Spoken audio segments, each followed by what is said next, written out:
Tamil media entertainment நேயர்கள் அனைவருக்கும் வணக்கம். திருப்பதி போயிட்டு வந்தனால தான் மொட்டையில் அடிச்சிட்ருக்கேன். நேற்று நடந்த தேர்தல் 23/4/2026 தமிழக சட்டசபை தேர்தலில் 84.27% ஓட்டு கடந்த தேர்தலை காட்டிலும் 2014 தேர்தலை காட்டிலும் 17 லட்சம் ஓட்டுகள் எக்ஸ்ட்ரா பதிவாயிருக்குன்னு சொல்கிறாங்க. இதில் பாண்டிச்சேரி ஒரு சின்ன ஸ்டேட்டு, அங்கே 90% வந்தது பரவாயில்ல.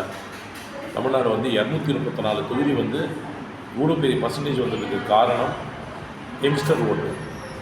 அது மட்டும் இல்லாமல் முதியவர்கள் நிறைய பேர் வாக்குச்சாவடியில் வாக்களிச்சிருக்காங்க.